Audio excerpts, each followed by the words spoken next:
Petrol डिझेलचा वापर कमी करा, सोबतच वर्क फ्रॉम होम वाढवा,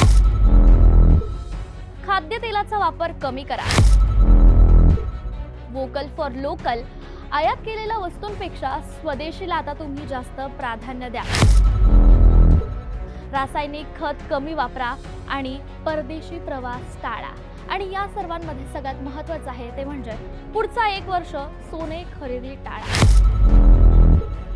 हे ऐकल्यानंतर शेअर मार्केटमध्ये ज्वेलरी जे कंपन्या आहेत त्यांचे शेअर्स कोसळले। टायटन कंपनी असो, कल्याण ज्वेलर्स असो, सेन्को गोल्ड असो, स्काय गोल्ड आणि डायमंड्स यांसारख्या कंपन्यांचे शेअर्स आता तब्बल 5 ते 12% घसरलेत। आणि हे सगळं झालंय पंतप्रधान नरेंद्र मोदी यांच्या काल झालेल्या हैदराबादमधील सभेत त्यांनी जनतेला जे आव्हान केलंय त्यामधल्या गोष्टींमुळे।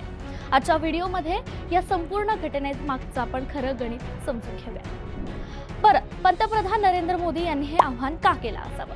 याचं मुख्य कारण म्हणजे पश्चिम देशांमध्ये जे युद्ध चालू आहे त्यामध्ये भारताची सर्वात मोठी कमकुवत बाजू माहितीये की आपण सर्वात जास्त आयातीवरती अवलंबून आहेत। भारताला लागणाऱ्या एकूण तेलापैकी 85% तेल आपण बाहेरून विकत घेतोय।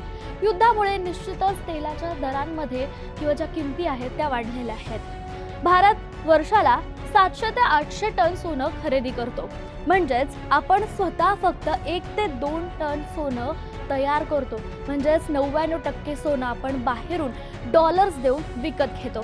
जेव्हा आपण बाहेरून कोणती गोष्ट विकत घेतो तेव्हा आपल्याला फॉरेन रिझर्व्ह वापरावा लागतो आणि त्याची बचत करणं सध्या कठीण झालं आहे।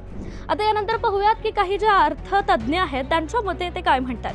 आता निवडणुका संपल्यानंतर आता सरकार आर्थिक वास्तवाकडे अधिक गांभीर्याने पाहत आहे। इराण, अमेरिका किंवा इस्रायल, हमास सारख्या या देशांमध्ये जो संघर्ष चालू आहे त्यामुळे इंधनाचे दर वाढले आहेत। आजपर्यंत सरकारने हे ओझं जे आहे ते सहन केलं।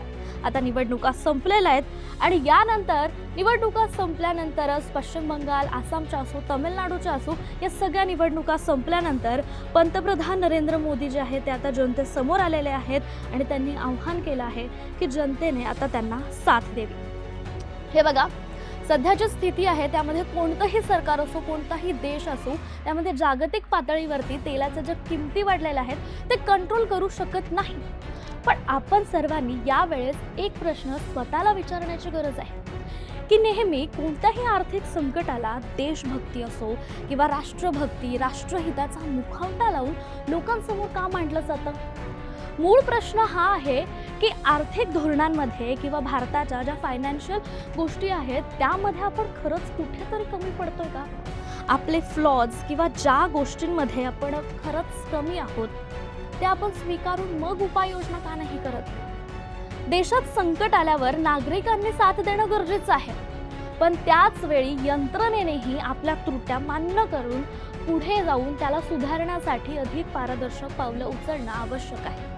का आपण भारतीय आहोत, भावनिक भारतीय आहोत म्हणून नेहमीच याला केवळ भावनेच्या आधारावर बघून चालणार आहे का?